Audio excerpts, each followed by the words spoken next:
Hello बच्चों, आइए इस प्रश्न को पढ़ते हैं। एक ऊंचाई ट्रांसफार्मर की कुंडलियों में 1000 व 3000 फेरे हैं। यदि प्राथमिक कुंडली के सिरों के बीच 80 वोल्ट विभवांतर हो तो द्वितीयक के प्रति फेरे में विभवांतर होगा। पहला ऑप्शन है 240 वोल्ट, दूसरा ऑप्शन है 0.24 वोल्ट, तीसरा ऑप्शन है 2400 वोल्ट, चौथा ऑप्शन है 0.08 वोल्ट। आइए इस प्रश्न की मुख्य अवधारणा की चर्चा करें।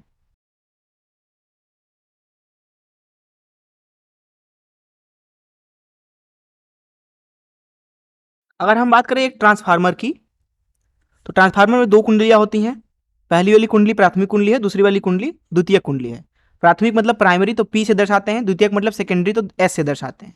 प्राथमिक में लपेटों की संख्या NP ले लेते हैं, द्वितीयक में लपेटों की संख्या NS ले लेते हैं। मान लीजिए प्राथमिक की तरफ से जो विभव लगाया गया है वो VP है तथा जो द्वितीयक की तरफ से विभव जो मिल रहा है वो VS है। ऐसी स्थिति में हम यहाँ पे VP VS NP NS में संबंध लिख सकते हैं, VP भागे VS बराबर NP भागे NS के। ऐसा होता है आदर्श स्थिति के लिए। तो इस मुख्य अवधारणा का इस्तेमाल करके आइए इस प्रश्न को हल करें। अब दरअसल यहाँ पे अगर आप ध्यान से देखें तो जो ट्रांसफार्मर है वो ऊंचाई ट्रांसफार्मर है। दरअसल ऊंचाई ट्रांसफार्मर में जो NS होता है वो दरअसल ज़्यादा होता है NP से, इसलिए यहाँ पे NS का मान हो जाएगा 3000 तथा NP का मान हो जाएगा 1000 के बराबर। बोला जा रहा है यदि प्राथमिक कुंडली के सिरों के बीच 80 वोल्ट विभवांतर है।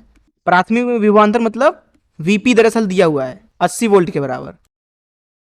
बोला जा रहा है कि द्वितीयक के प्रति फेरे में विभवांतर होगा।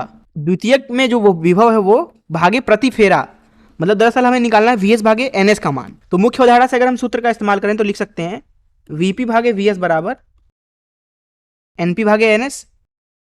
तो यहां से हम लिख सकते हैं VS भागे NS का मान हो जाएगा VP भागे NP। अब यहां पे हमें VP का मान दिया हुआ है जो कि है 80 भागे NP का मान दिया हुआ है जो कि है 1000। तो यहां से हमें अगर VS भागे NS निकालें अर्थात द्वितीयक में विभवांतर प्रति फेरा, वह हो जाएगा